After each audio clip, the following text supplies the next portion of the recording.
السلام علیکم ورحمۃ اللہ وبرکاتہ، نحمدہ ونصلی علی رسولہ الکریم، اما بعد فاعوذ باللہ من الشیطان الرجیم، بسم اللہ الرحمن الرحیم، رب اشرح لی صدری ویسر لی امری واحلل عقدۃ من لسانی یفقہوا قولی۔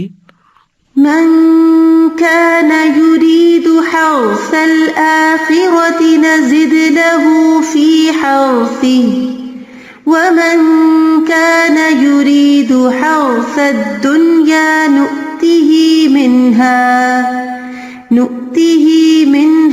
وما له في الآخرة من نصيب۔ من کان یرید حرث الآخرۃ نزد له فی حرثہ ومن کان یرید حرث الدنیا نؤتہ منہا وما لہ فی الآخرۃ من نصیب۔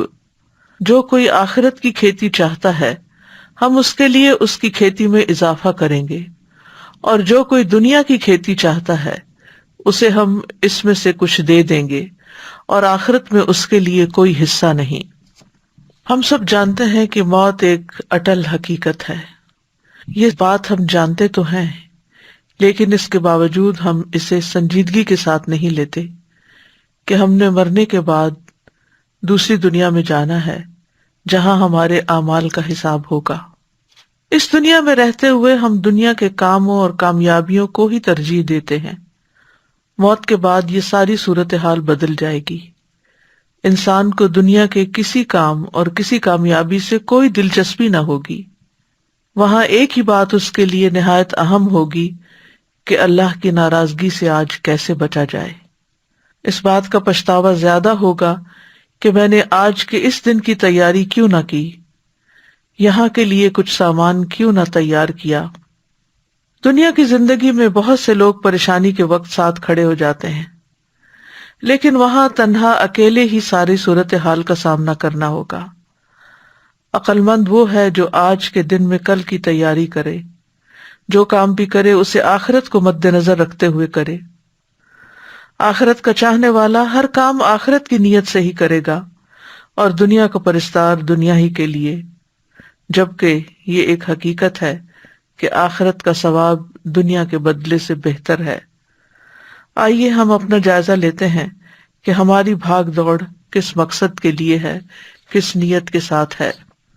تو اس آیت میں جو سورۃ الشورى کی آیت نمبر 20 ہے، اللہ سبحانہ وتعالی ہمیں یہ بتا رہے ہیں کہ جو شخص اپنے عمل کے ذریعے آخرت کا ثواب چاہتا ہے وہ اللہ کے حقوق ادا کرتا ہے، وہ بندوں کے حقوق ادا کرتا ہے، تو ہم اس کے عمل کو قبول کر کے اس کو اس کا اجر بڑھا چڑھا کر دیتے ہیں، نیکی کا ثواب بڑھا کر 10 گنا کر دیتے ہیں، اور 10 گنا کے بعد جتنا چاہتے ہیں اضافہ کر دیتے ہیں۔ اور جو اپنے عمل، اپنی محنت، اپنی کوشش، ان سب چیزوں کے ذریعے سے صرف دنیا چاہتا ہو تو ہم اس کو صرف اتنا ہی دیتے ہیں جتنا ہم نے اس کے لیے تقدیر میں تقسیم کر دیا ہے، ملے گا وہی جو ہم نے لکھ دیا ہے، اور دوسری طرف آخرت میں اس کے لیے کوئی ثواب نہ ہوگا۔ اس آیت میں آخرت پر ایمان لانے والوں اور نہ لانے والوں کے حال کا ذکر کیا گیا ہے۔ مومن اپنے عمل سے آخرت کا امیدوار ہوتا ہے، اس کے بہت سے یا کم اعمال آخرت کی چاہت سے خالی نہیں ہوتے، لیکن جو شخص دنیا میں ہی سارے فائدے چاہتا ہے وہ حقیقت میں پھر آخرت پر ایمان نہیں لاتا۔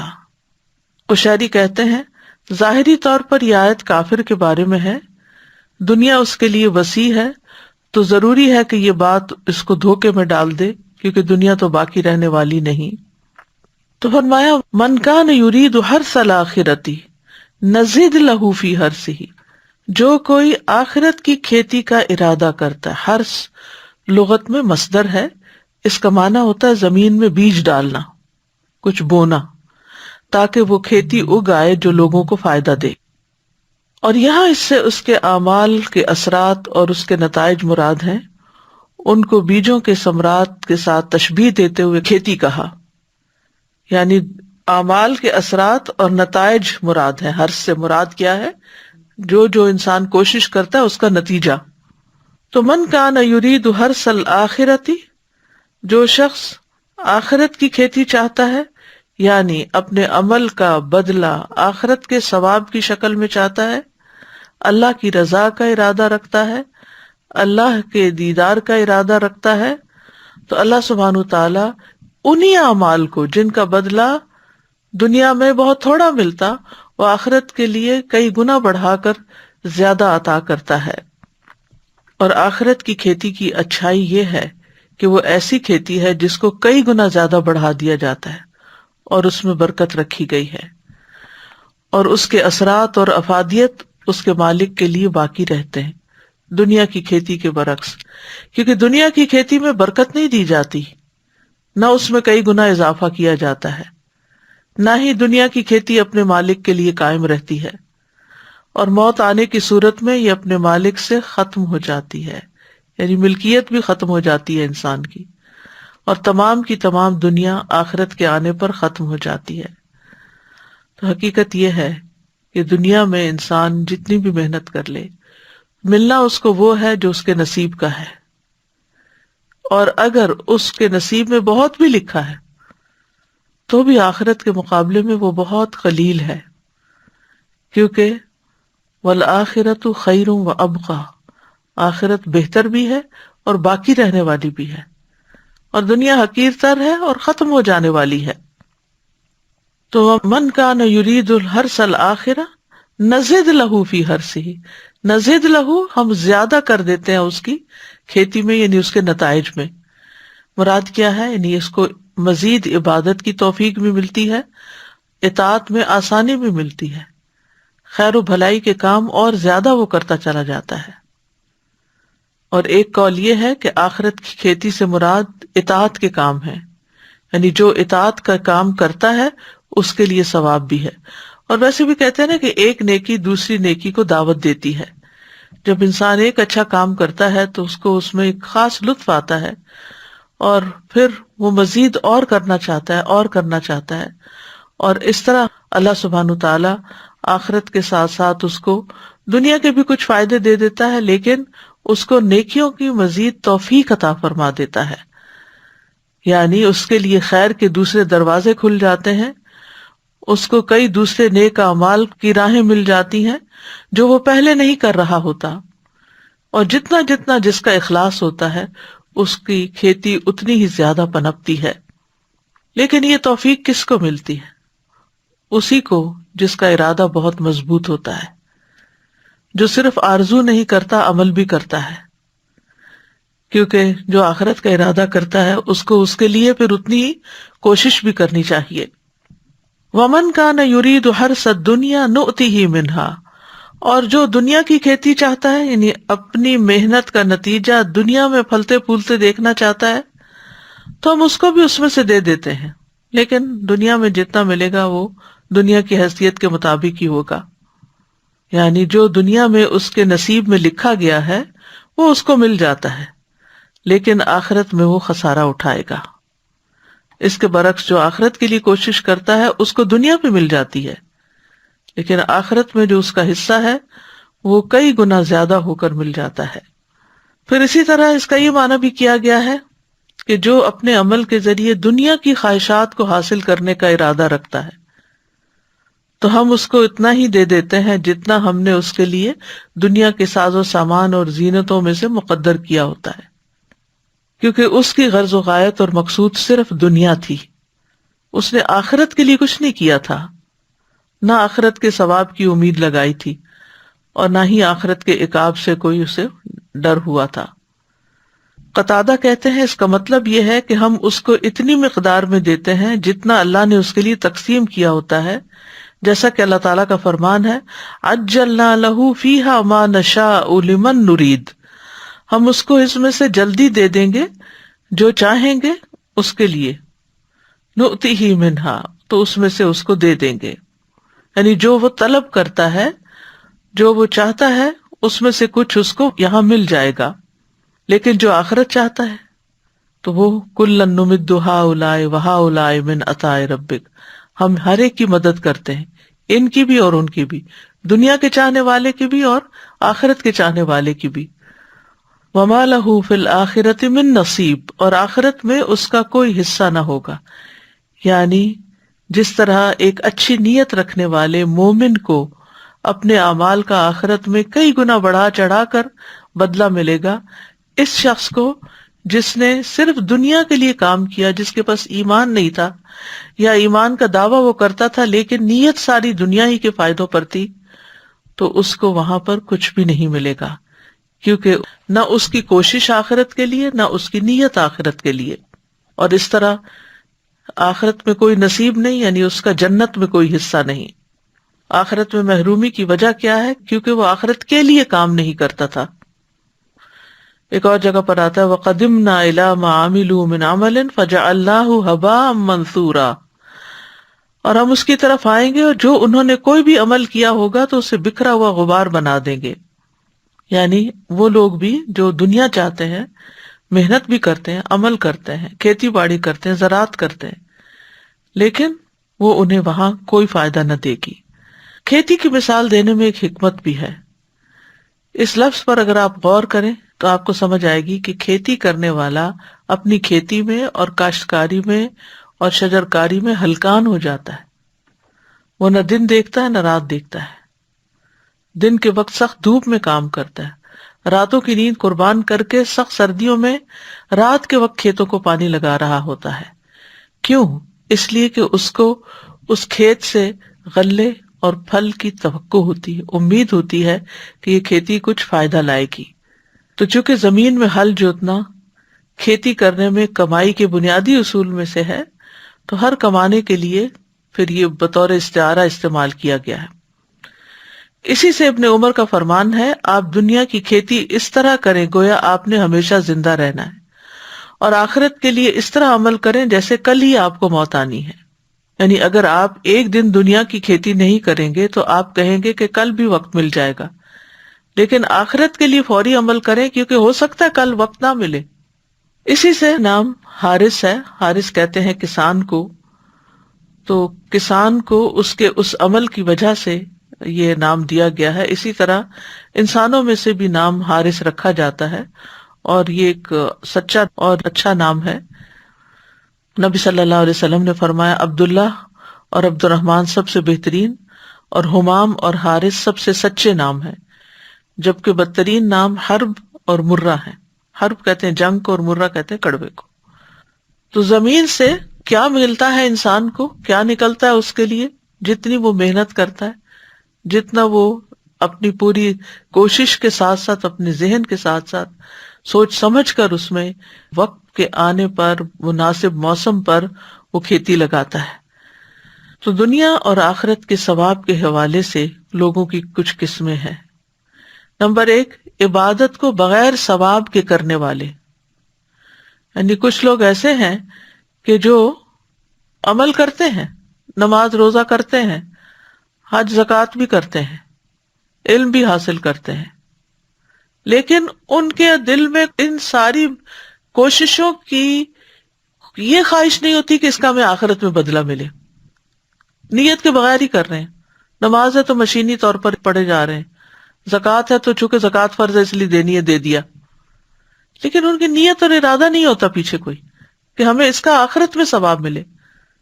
نمبر 2، عبادت کے کاموں میں آخرت کا ثواب اور دنیا کا بھی ثواب کا ارادہ رکھنے والے. تو یہ دوسری قسم کے لوگ ہیں جو عبادت کے عمل اس طرح ادا کرتے ہیں کہ وہ عبادت کے عمل کے ذریعے آخرت کا ارادہ بھی رکھتے ہیں اور دنیا کا بھی. جیسے کوئی انسان جہاد کرتا ہے لیکن اس سے دنیا کے ساز و سامان کا بھی ارادہ کرتا ہے. آپ سے پوچھا گیا کہ اگر کوئی جہاد کرتا ہے لیکن وہ چاہتا ہے کہ آخرت کے ساتھ ساتھ اس کو دنیا میں بھی ملے، تو آپ نے فرمایا اس کو کوئی ثواب نہیں. تیسرا وہ ہے عبادت کے کام سے آخرت کا ثواب حاصل کرنے والے لوگ. تو یہ تیسری قسم ہے جو عبادت کے اعمال اس طرح ادا کرتے ہیں کہ وہ اس سے آخرت کے ثواب کا ارادہ رکھتے ہیں، اور اس کے علاوہ دیگر فوائد بھی جو عبادت کے نتیجے میں ہوتے ہیں ان کا بھی وہ ارادہ کرتے ہیں. تو ایک لحاظ سے یہ ایک شرعی مصلحت ہے اور شرعی احکام میں اس کو ملحوظ رکھا گیا ہے. چوتھی قسم وہ ہے جو دنیاوی کام آخرت کے اجر کی نیت کے بغیر کرنے والے ہیں. جیسے دنیا کے کام ہے کھانا پینا چلنا پھرنا، تو اگر انسان آخرت کی نیت کے بغیر کام کرتا ہے، اس میں ثواب کی نیت نہیں ہوتی، تو نہ اس کو اجر ملے گا نہ گناہ ملے گا، کیونکہ وہ روٹین میں اپنے دنیا کے روز کے کام کر رہا ہے۔ یہ ایسے لوگوں کا حال ہے جو غافل اور لا علم ہے۔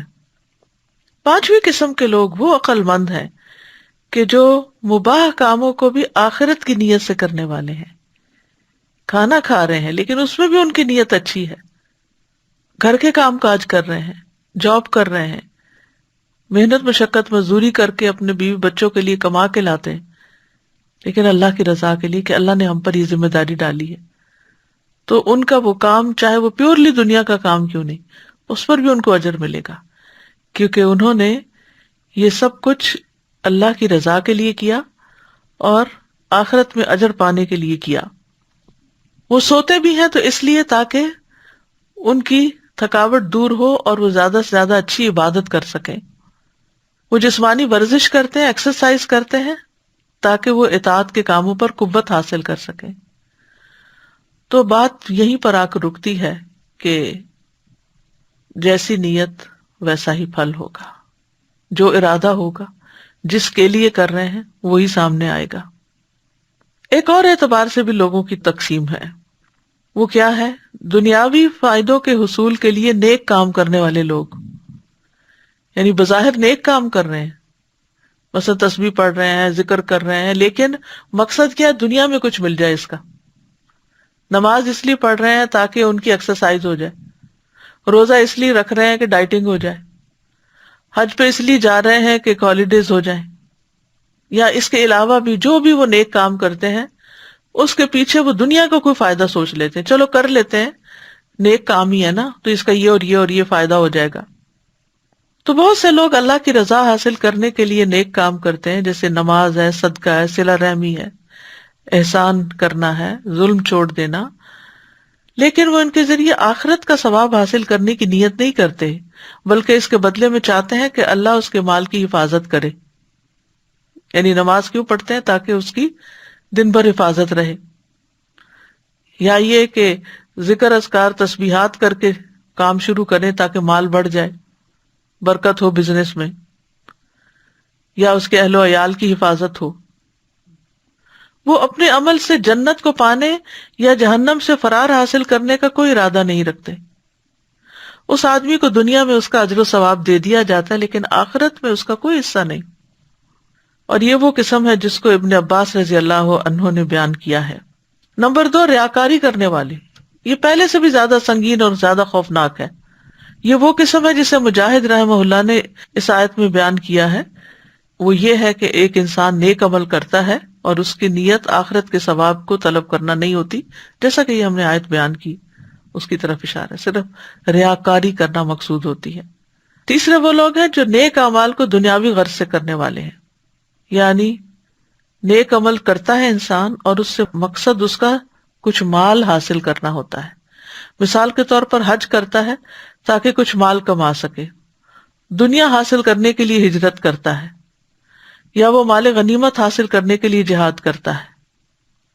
تو اس آیت کی تفسیر میں اس قسم کو بھی بیان کیا جاتا ہے، یعنی جیسے ایک انسان علم حاصل کرتا ہے تاکہ اپنے گھر والوں کو پڑھا سکے، یا وہ اس کے ذریعے کوئی لیڈرشپ کا رول ادا کر سکے، یا قرآن سیکھتا ہے تاکہ وہ کسی مسجد میں کام کر کے نماز پڑھا کے کوئی جاب کر سکے۔ تو یہ وہ لوگ ہیں جو نیک اعمال کو دنیاوی غرض سے کرتے ہیں۔ تجوید اس لیے سیکھ رہے ہیں تاکہ اس کے ذریعے مال کما سکے۔ چوتھا وہ شخص ہوتا ہے جو ایمان سے محروم ہوتا ہے، یعنی ویسے ایمان نہیں ہے، کام اچھے کر رہے ہیں لیکن مسلمان نہیں ہے، تو ان کا بھی اجر کچھ نہیں ملے گا، کیونکہ قرآن مجید میں آتا ہے انما یتقبل اللہ من المتقین، اللہ متقی لوگوں سے ہی قبول کرتا ہے۔ تب ہمیں سوچنا چاہیے کہ ہم کیا چاہتے ہیں۔ مثلا ہم اگر اس وقت یہ لیکچر سن رہے ہیں تو کس نیت سے سن رہے ہیں، پڑھا رہے ہیں تو کس نیت سے پڑھا رہے ہیں، سیکھ رہے ہیں تو کس نیت سے سیکھ رہے ہیں، کیونکہ اللہ کے پاس دونوں بدلے ہیں، دنیا بھی ہے، آخرت بھی ہے، دونوں کا مالک وہی ہے۔ ہم کیا چاہتے ہیں یہ اس پہ ڈیپینڈ کرتا ہے کہ ہمارا ارادہ کیا ہے۔ سورۃ النساء میں آتا ہے من کان یرید ثواب الدنیا فعند اللہ ثواب الدنیا والآخرہ وکان اللہ سمیعا بصیرا، جو شخص دنیا کا بدلہ چاہتا ہو تو اللہ ہی کے پاس دنیا اور آخرت کا بدلہ ہے، اور اللہ ہمیشہ سے سب کچھ سننے والا اور سب کچھ دیکھنے والا ہے۔ اسی طرح ایک اور جگہ سے پتہ چلتا ہے کہ دنیا چاہنے والے کو دنیا اور آخرت کے طلبگار کو آخرت ملے گی۔ سورۃ بنی اسرائیل میں ہے، من کان یرید العاجلۃ عجلنا له فیہا ما نشاء لمن نرید ثم جعلنا له جہنم یصلاها مذموما مدحورا ومن اراد الآخرۃ وسعى لها سعیها وهو مؤمن فاولئک کان سعیہم مشکورا۔ جو شخص اس جلدی والی دنیا کا ارادہ رکھتا ہو ہم اس کو اس میں سے جلدی دے دیں گے، جو چاہیں گے، جس کے لیے چاہیں گے۔ پھر ہم نے اس کے لیے جہنم بنا رکھی ہے، یعنی جو دنیا چاہتا ہے اس کو دنیا میں سے دے دیں گے، لیکن آخرت میں جہنم ہے اس کے لیے، اس میں داخل ہوگا مذمت کیا ہوا، دھتکارا ہوا۔ اور جس نے آخرت کا ارادہ کیا اور اس کے لیے کوشش کی جو اس کے لائق کوشش ہے، جبکہ وہ مومن ہو، تو یہی لوگ ہیں جن کی کوشش ہمیشہ سے قدر کی ہوئی ہے۔ پھر دنیا چاہنے والے کو دنیا میں اعمال کا بدلہ مل جاتا ہے۔ سورۃ ہود میں آتا ہے، من کان یرید الحیات الدنیا وزینتها نوفی الیہم اعمالہم فیہا وہم فیہا لا یبخسون۔ جو کوئی دنیا کی زندگی اور اس کی زینت کا ارادہ رکھتا ہو ہم انہیں ان کے اعمال کا بدلہ اسی دنیا میں پورا دے دیں گے اور اس دنیا میں ان سے کمی نہ کی جائے گی، یعنی ان کی کوشش کے مطابق ان کو مل جائے گا۔ رسول اللہ صلی اللہ علیہ وسلم نے فرمایا، اعمال کا دار و مدار نیتوں پر ہے۔ ہر انسان کے لیے وہی ہے جس کی اس نے نیت کی ہو۔ جس نے اللہ اور اس کے رسول کی طرف ہجرت کی تو اس کی ہجرت اللہ اور اس کے رسول کی طرف ہے، اور جس نے دنیا حاصل کرنے کے لیے ہجرت کی یا کسی عورت سے نکاح کرنے کے لیے تو اس کی ہجرت اسی کی طرف ہے جس کی طرف ہجرت کی نیت کی۔ اسی طرح رسول اللہ صلی اللہ علیہ وسلم نے فرمایا، اس امت کو عظمت اور رفعت، دین و نصرت اور زمین میں اقتدار کی خوشخبری دے دو، سو جو ان میں سے آخرت کا عمل دنیا کے لیے کرے گا اس کا آخرت میں کوئی حصہ نہ ہوگا، لیکن اگر آخرت کی نیت سے کریں گے تو دنیا بھی ملے گی اور آخرت بھی ملے گی، دونوں مل جائیں گی۔ اگر حقیر دنیا کی نیت ہوگی تو حقیر ہی ملے گا، اور اگر بہترین آخرت کی نیت ہوگی تو بہترین ہی ملے گا۔ یہ بھی یاد رکھیے کہ جو عمل صرف اللہ کے لیے کیے جائیں وہی قبول ہوتے ہیں، باقی قبول نہیں ہوتے۔ ابو امامہ باہلی سے روایت ہے، وہ کہتے ہیں ایک شخص نبی صلی اللہ علیہ وسلم کے پاس حاضر ہوا اور کہنے لگا، آپ بتائیے، ایک شخص جنگ کے لیے جاتا ہے اور ثواب اور شہرت دونوں کا طلبگار ہے، اسے ثواب بھی چاہیے، اسے فیم بھی چاہیے، اسے کیا ملے گا؟ آپ نے فرمایا، اسے کچھ نہیں ملے گا۔ اس شخص نے یہ سوال 3 بار دہرایا۔ رسول اللہ صلی اللہ علیہ وسلم تینوں بار یہ فرما رہے تھے کہ اسے کچھ نہیں ملے گا۔ پھر آپ نے فرمایا، اللہ صرف اس عمل کو قبول کرتا ہے جو خالص اس کے لیے کیا جائے اور اس کے ذریعے صرف اسی کا چہرہ مقصود ہو۔ اس کے برعکس دنیا داری کے لیے کیا گیا عمل ناقابل قبول ہے۔ رسول اللہ صلی اللہ علیہ وسلم نے فرمایا، بے شک اللہ تعالیٰ فرماتا ہے، میں سب شریکوں سے بہترین ہوں، پس جس نے کسی کو میرے عمل میں شریک کیا تو وہ عمل اسی شریک کے لیے، یعنی میں نہیں لوں گا وہ۔ اے لوگو، اپنے اعمال کو اللہ کے لیے خالص کرو، کیونکہ اللہ عز و جل خالص عمل کو ہی قبول کرتا ہے۔ اور یہ مت کہو کہ یہ چیز اللہ اور رشتہ دار کے لیے ہے، کیونکہ جو چیز رشتے کی خاطر کسی کو دی جاتی ہے تو وہ رشتے ہی کے لیے، اللہ کا اس میں کچھ حصہ نہیں۔ اور نہ یہ کہو کہ یہ چیز اللہ کے لیے اور تمہارے لیے ہے، پس وہ تمہارے ہی لیے ہوگی، اللہ کے لیے اس میں کچھ نہیں ہوگا۔ مطلب کیا اس کا کہ اگر انسان کہے کہ میں تمہاری خوشی کے لیے یہ کر رہا ہوں اور اللہ کی خوشی کے لیے بھی کر رہا ہوں، تو بندے کی خوشی اگر اس کا دل چاہا تو وہ تو ہو جائے گا، لیکن اس کام میں پھر اللہ کی خوشی نہیں۔ جو کام اللہ کی خوشی کے لیے بس وہ اللہ ہی کی رضا کے لیے، دل میں انسان کی نیت ہونی چاہیے۔ لیکن یہ ہے کہ جب آپ اللہ کو راضی کرنے کے لیے بندوں کے ساتھ احسان کرتے ہیں تو بندے واقعی راضی ہو جاتے ہیں، لیکن اگر آپ اللہ کو بھلا کر صرف بندوں کو راضی کرنے کے پیچھے چل پڑتے ہیں تو بعض اوقات بندے بھی راضی نہیں ہوتے اور اللہ تو ویسے ہی راضی نہیں ہوتا۔ اسی طرح ایک ہی عمل مختلف نیتوں کی بنا پر قبول یا رد ہو جاتا ہے۔ رسول اللہ صلی اللہ علیہ وسلم نے فرمایا، گھوڑے 3 قسم کے ہیں، یہ ایک آدمی کے لیے باعث اجر ہیں، ایک آدمی کے لیے پردہ پوشی کا باعث ہے، اور ایک کے لیے بوجھ اور گناہ کا سبب ہے۔ وہ گھوڑے جو اس کے مالک کے لیے اجر کا سبب ہیں، تو ان کا مالک وہ آدمی ہے جو انہیں اللہ کے راستے میں پالتا ہے، اچھی نیت سے تیار کرتا ہے. تو یہ گھوڑے کوئی چیز اپنی پیٹ میں نہیں ڈالتے مگر اللہ اس کی وجہ سے اس کے لیے اجر لکھ لیتا ہے. جیسے آپ اللہ کے راستے میں اپنی گاڑی لے جا رہے ہیں اور اس میں پیٹرول ڈلواتے ہیں صرف اس لیے کہ اللہ کی رضا ہو، اس کو بوجھ نہیں سمجھتے، تو وہ اللہ ہی کے لیے ہے. لیکن اس کے برعکس اگر دنیا کے مقاصد ہیں تو پھر دنیا کے لیے، اور اگر انہیں وہ چراگاہ میں چراتا ہے تو وہ کوئی چیز بھی نہیں کھاتے مگر اللہ اس کے لیے ان کے لیے اجر لکھ لیتا ہے. اگر وہ انہیں کسی نہر سے پانی پلاتا ہے تو پانی کے ہر قطرے کے بدلے جسے وہ پیٹ میں اتارتے ہیں اس کے لیے اجر ہے. حتیٰ کہ آپ نے ان کے پیشاب اور لید کرنے میں بھی اجر کا تذکرہ کیا.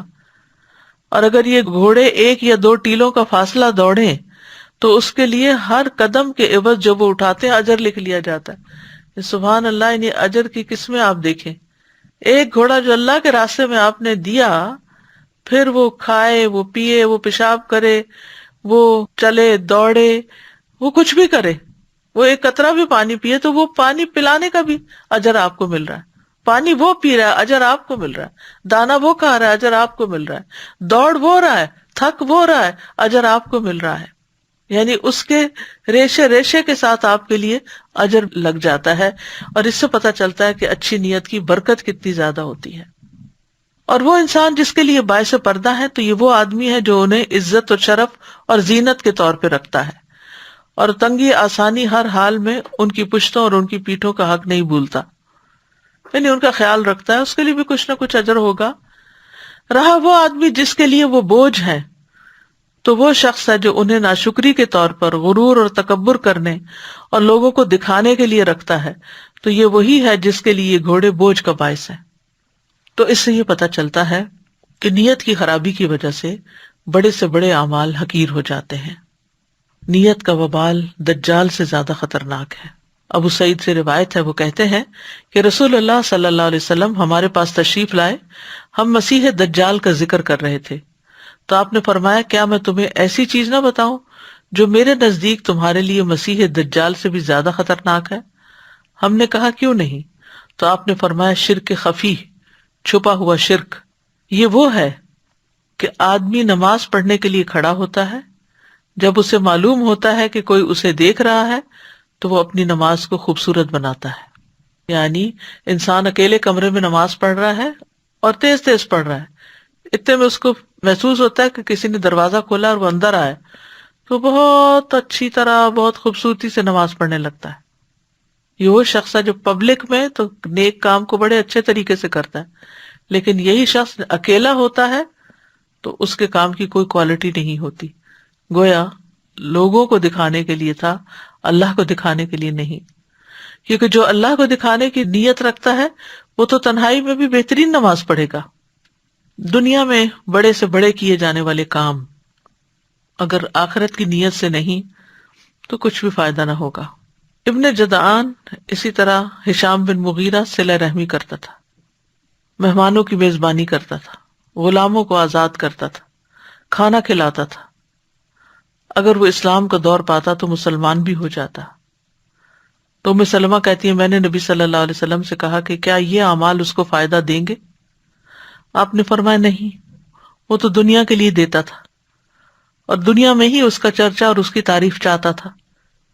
اس نے ایک دن بھی نہیں کہا تھا رب اغفر لی خطیئتی یوم الدین، اے میرے رب بدلے کے دن میری خطاؤں کو معاف کر دینا.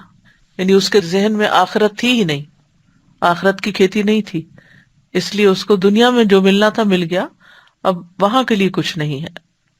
اسی طرح جو دنیا طلب کرتا ہے وہ اپنی آخرت کو نقصان دیتا ہے. رسول اللہ صلی اللہ علیہ وسلم نے فرمایا، جس نے دنیا طلب کی اس نے اپنی آخرت کو نقصان دیا، اور جس نے آخرت کا مطالبہ کیا اس نے اپنی دنیا کو نقصان دیا. پس تم باقی رہنے والی زندگی کے بدلے فنا ہونے والی دنیا کا نقصان ہونے دو. یعنی اگر دو چیزوں میں ایک کو چوز کرنا پڑے تو آخرت کو چوز کرو. رسول اللہ صلی اللہ علیہ وسلم نے فرمایا، جب اللہ عز و جل اولین و آخرین کو اس دن جمع فرمائے گا جس میں کوئی شک و شبہ نہیں، تو ایک منادی آواز لگائے گا، جو شخص کسی عمل میں اللہ تبارک و تعالیٰ کے لیے شریک ٹھہراتا ہو اسے چاہیے کہ اس کا ثواب بھی اللہ عز و جل کے علاوہ سے طلب کرے. کیونکہ اللہ عز و جل تمام شرکاء سے زیادہ شرک سے بے نیاز ہے. یعنی جو کام جس کے لیے کیا ہے اب اسی سے بدلہ لو، اللہ کی طرف سے تمہیں کچھ نہیں ملنے والا. اسی طرح دین کا کام بھی اگر دنیا کی نیت سے کیا جائے، شہرت کی نیت سے کیا جائے تو اس کا بھی کوئی اجر نہیں ہوگا. رسول اللہ صلی اللہ علیہ وسلم نے فرمایا، بے شک قیامت کے دن سب سے پہلا شخص جس کے خلاف فیصلہ کیا جائے گا وہ ہوگا جسے شہید کر دیا گیا. اسے پیش کیا جائے گا تو اللہ اسے اپنی عطا کردہ نعمت کی پہچان کرائے گا تو پہچان لے گا. وہ پوچھے گا تم نے ان نعمتوں کو پا کر کیا کیا؟ وہ کہے گا میں نے تیرے راستے میں لڑائی کی یہاں تک کہ مجھے شہید کر دیا گیا. تو وہ فرمائے گا تو نے جھوٹ بولا، تم اس لیے لڑے تھے کہ تمہیں بہادر کہا جائے، سو کہہ دیا گیا. پھر اس کے بارے میں حکم دیا جائے گا تو اس کو منہ کے بل گھسیٹا جائے گا یہاں تک کہ آگ میں ڈال دیا جائے گا. دوسرے وہ شخص جس نے علم حاصل کیا، اس کی تعلیم دی، قرآن کی قرات کی تو اسے پیش کیا جائے گا تو وہ اسے اپنی نعمتوں کی پہچان کرائے گا تو وہ اسے پہچان لے گا. وہ فرمائے گا تو نے نعمتوں کو پا کر کیا کیا؟ وہ کہے گا میں نے علم حاصل کیا، اسے سیکھا اور تیری خاطر قرآن کی قرات کی. اللہ تعالیٰ فرمائے گا تو نے جھوٹ بولا، تو نے تو علم اس لیے حاصل کیا تھا کہ تجھے عالم کہا جائے، اور تو نے قرآن اس لیے پڑھا کہ کہا جائے کہ یہ قاری ہے، سو وہ تو کہہ دیا گیا. پھر اس کے بارے میں حکم دیا جائے گا کہ اسے منہ کے بل گھسیٹتے ہوئے آگ میں ڈال دیا جائے تو وہ ڈال دیا جائے گا. پھر وہ شخص جس کو اللہ نے وسعت دی، ہر طرح کا مال عطا کیا، اسے لایا جائے گا. وہ اسے اپنی نعمتوں کی پہچان کرائے گا تو وہ اسے پہچان لے گا. وہ فرمائے گا تم نے ان نعمتوں کا کیا کیا؟ وہ کہے گا میں نے کوئی ایسی راہ نہیں چھوڑی جس میں مال خرچ کرنا تجھے پسند نہ ہو، مگر میں نے تیرے لیے وہاں مال خرچ کیا. اللہ تعالیٰ فرمائے گا تم نے جھوٹ بولا، تم نے یہ سب کچھ اس لیے کیا تھا تاکہ کہا جائے کہ وہ سخی ہے، سو ایسا ہی کہہ دیا گیا. پھر اس کے بارے میں حکم دیا جائے گا تو اسے منہ کے بل گھسیٹا جائے گا، پھر آگ میں ڈال دیا جائے گا.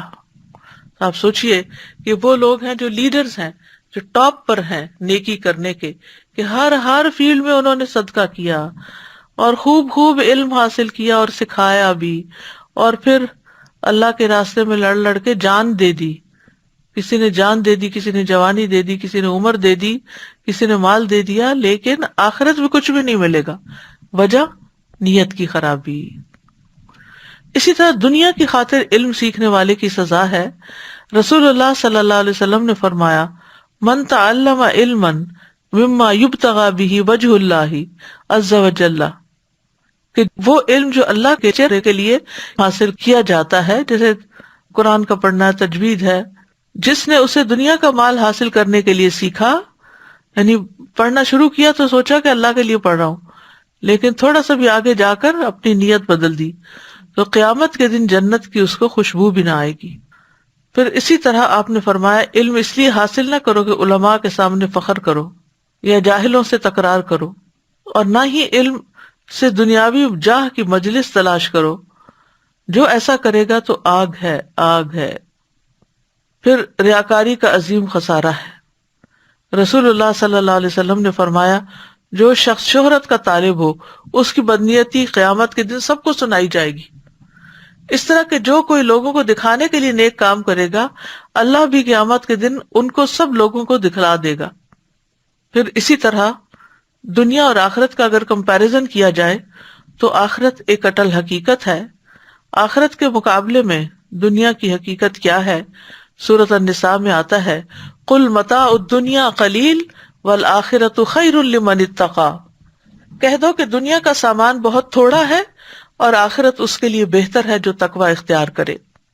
سورۃ الانعام میں فرمایا اور دنیا کی زندگی کھیل اور دل لگی کے سوا کچھ نہیں، اور یقیناً آخرت کا گھر ان لوگوں کے لیے بہتر ہے جو ڈرتے ہیں. تو کیا تم سمجھتے نہیں؟ دنیا آخرت کے مقابلے میں کیسی ہے؟ جیسے کوئی شخص سمندر میں اپنی انگلی ڈالے پھر دیکھے کہ اس کے ساتھ کتنا پانی لگا ہے. ساری زندگی بھی انسان کو سب کچھ ملتا رہے تو بس اس پانی سے زیادہ کچھ بھی نہیں، لیکن آخرت کی جزا انسان سوچ بھی نہیں سکتا کہ کتنی بڑی ہے. دنیا عارضی مقام ہے اور آخرت ہمیشہ کا گھر ہے. رسول اللہ صلی اللہ علیہ وسلم نے فرمایا تم جانتے ہو کہ ہمیں اللہ کی طرف لوٹنا ہے، پھر جنت کی طرف یا جہنم کی طرف جانا ہے. وہ ایسی مستقل اقامت گاہ ہے کہ وہاں سے روانگی نہیں. وہ ایسی ہمیشگی ہے جس میں موت نہیں آئے گی، وہاں ایسے جسم ہوں گے جو مرنے والے نہیں ہوں گے. تو اس لیے انسان وہاں کے لیے کام کرتا رہے، اور اصل زندگی جو ہے وہ آخرت کی زندگی ہے. وما هذه الحیاۃ الدنیا الا لہو ولعب وان الدار الآخرۃ لہی الحیوان لو کانوا یعلمون. اور دنیا کی زندگی کچھ نہیں مگر ایک دل لگی اور کھیل، اور بے شک آخرت کا گھر یقیناً وہی اصل زندگی ہے اگر وہ جانتے ہوتے. اور دنیا کی زندگی کے فائدے بہت معمولی ہیں. دنیا کتنی بھی خوبصورت کیوں نہ ہو، آخرت کے مقابلے میں بہت حقیر ہے.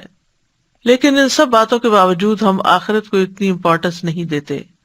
فرمایا بل تؤثرون الحیات الدنیا والآخرۃ خیر وابقی، بلکہ تم دنیا کی زندگی کو ترجیح دیتے ہو، حالانکہ آخرت کہیں بہتر اور زیادہ باقی رہنے والی ہے. ہم دیکھتے ہیں کہ انبیاء کو آخرت کے لیے خالص کیا گیا. انا اخلصناہم بخالصۃ ذکر الدار وانہم عندنا لمن المصطفین الاخیار. بے شک ہم نے انہیں ایک خاص صفت کے ساتھ چن لیا جو اصل گھر کی یاد ہے، اور بلا شبہ وہ ہمارے نزدیک یقیناً چنے ہوئے بہترین لوگوں میں سے تھے، یعنی پیغمبر جو تھے. پھر اللہ کے عام بندوں کی صفت بھی یہی ہے کہ وہ آخرت سے ڈرتے رہتے ہیں. یوفون بالنذر ویخافون یوما کان شرہ مستطیرا، جو اپنی نظر پوری کرتے ہیں اور اس دن سے ڈرتے ہیں جس کی مصیبت ہر طرف پھیلی ہوئی ہوگی. پھر اسی طرح آخرت کا گھر ان کے لیے ہے جو اللہ کی خاطر عمل کرے. والذین صبروا ابتغاء وجہ ربہم، وہ لوگ جنہوں نے اپنے رب کا چہرہ پانے کے لیے صبر کیا اور نماز قائم کی، اور ہم نے جو کچھ انہیں دیا اس میں سے پوشیدہ اور ظاہر خرچ کیا، اور برائی کو نیکی کے ساتھ ہٹاتے ہیں. یہی لوگ ہیں جن کے لیے گھر کا اچھا انجام ہے، یعنی آخرت کا انجام اچھا ہے. یہ یاد رکھیے کہ عقل مند وہی ہوتا ہے جو وقت کے آنے سے پہلے تیاری کی فکر لگائے رکھے. اور آخرت پر ایمان لوگوں کا ایک امتحان بھی ہے. آخرت پر ایمان نہ ہونے کا نقصان کیا ہے کہ انسان سیدھے راستے سے دور ہو جاتا ہے، قرآن سمجھ میں نہیں آتا، اعمال ضائع ہو جاتے ہیں، قیامت کے دن سخت نقصان اٹھاتا ہے انسان، قیامت کے دن نیکیوں کا کوئی فائدہ نہ ہوگا. پھر دنیا کی حرص کی مذمت بھی کی گئی ہے قرآن و حدیث میں. ابن عباس کہتے ہیں کہ اللہ نے دنیا کو 3 اجزاء میں تقسیم کیا ہے، ایک حصہ مومن کے لیے، ایک حصہ منافق کے لیے، اور ایک حصہ کافر کے لیے. مومن آخرت کے لیے زیادہ راہ لیتا ہے یہاں، اور منافق دنیا کی زینت اختیار کرتا ہے، اور کافر خوب عیش کرتا ہے، یعنی دنیا میں یہ ہوتا ہے. اسی طرح دنیا کا حقیر بندہ بننے کی بھی مذمت کی گئی ہے. نبی صلی اللہ علیہ وسلم نے فرمایا ہلاک ہوا درہم کا بندہ، ہلاک ہوا دینار کا بندہ، ہلاک ہوا منقش چادر کا بندہ. اگر اسے مل جائے تو راضی، نہ ملے تو ناراض. اللہ کرے یہ ہلاک ہو جائے، سر نگوں ہو کر گر پڑے، اگر اسے کانٹا چبھے تو کوئی نہ نکالے. یہ نبی صلی اللہ علیہ وسلم کی بد دعا ہے ایک طرح سے اس شخص کے لیے کہ جو ہر کام صرف دنیا کے فائدے کے لیے کرتا ہے. آخرت چاہنے والے دنیا کو ایک ضرورت سمجھتے ہیں، دنیا سے محبت نہیں کرتے. دنیا اور آخرت میں سے ایک کو راضی کرنا ہوتا ہے. علی رضی اللہ عنہ کہتے ہیں دنیا اور آخرت آپس میں 2 سوتنے ہیں، آپ جتنا ایک کو راضی کریں گے دوسری آپ سے اتنی ہی ناراض ہو جائے گی. دنیا کس لیے ہے؟ تاکہ ہم اپنی آخرت کمائیں، اس لیے ہم اپنے آپ کو آخرت کے کاموں میں مشغول کر لیں اور دنیا کو امانت سمجھتے ہوئے زندگی گزاریں. حسن کہتے ہیں اللہ ان لوگوں پر رحم کرے جن کے نزدیک دنیا ایک امانت تھی اور انہوں نے اس امانت کو، اس ہستی کو ادا کر دیا جس نے ان کو اس دنیا پر امانت دار بنایا تھا، پھر وہ ہلکے پھلکے ہو کر چل دیے. ابو سلیمان کہتے ہیں دنیا کی خواہشات سے صبر صرف وہی کر سکتا ہے جس کے دل میں وہ چیز ہو جو اسے آخرت کے ساتھ مشغول کر دے، لہذا صرف ضرورت کی دنیا رکھنی چاہیے. سفیان کہتے ہیں دنیا میں سے اپنے جسم کے لیے لے لو اور آخرت میں سے اپنے دل کے لیے لے لو. سفیان ثوری کہتے ہیں دنیا میں بے رغبتی لوگوں سے بے رغبتی اختیار کرنا ہے، اور سب سے پہلے اپنے نفس کے متعلق زہد اختیار کرو. دنیا کے ساتھ ساتھ آخرت کی بھلائی کے لیے دعا کرنی چاہیے. ربنا آتنا فی الدنیا حسنۃ وفی الآخرۃ حسنۃ وقنا عذاب النار. پھر عافیت کا سوال کرنا چاہیے. اللہم انی اسألک العافیۃ فی الدنیا والآخرہ اللہم انک عفو تحب العفو فاعف عنا. قیامت کے دن کی رسوائی سے پناہ مانگنی چاہیے. اللہم لا تخزنی یوم القیامہ. قیامت کے دن کی تنگی سے پناہ مانگنی چاہیے. اللہم انی اعوذ بک من ضیق الدنیا و ضیق یوم القیامہ. کرنے کے کام یہ ہے کہ نمبر 1 ہر کام اللہ کی رضا حاصل کرنے کی نیت سے کریں الا ابتغاء وجہ ربہ الاعلی. دوسرا یہ کہ ہر کام رب العالمین کے لیے ہو. قل ان صلاتی و نسکی و محیای و مماتی للہ رب العالمین. کہہ دیجیے بے شک میری نماز، میری قربانی، میری زندگی اور میری موت اللہ کے لیے ہے. پھر یہ کہ آخرت کو سامنے رکھتے ہوئے اپنے فرائض ادا کریں. پھر یہ کہ آخرت کے دن کے عذاب سے بچنے کے لیے نیکیاں کریں. اپنے مال و اسباب کو آخرت بنانے کے لیے استعمال کریں. آخرت کو سامنے رکھتے ہوئے صدقہ کریں، کیونکہ اگر آخرت ہماری سنور گئی تو دنیا بھی سنور جائے گی. اور آخرت کی یاد کے لیے وقتاً فوقتاً قبروں کی زیارت کرتے رہیں. اس سے انسان کو اندازہ ہو جاتا ہے کہ دنیا میں کتنا بھی بڑا گھر بنا لوں لیکن آنا بالآخر مجھے یہی اس گھر میں ہے. دنیا کے گھر میں تو چند سال رہیں گے لیکن قبر میں معلوم نہیں کب تک رہیں. اللہ تعالیٰ سے دعا ہے کہ وہ ہمیں عمل کرنے کی توفیق عطا فرمائے. وآخر دعوانا ان الحمد للہ رب العالمین. سبحانک اللہم و بحمدک اشہد ان لا الہ الا انت استغفرک و اتوب الیک. السلام علیکم و رحمۃ اللہ وبرکاتہ.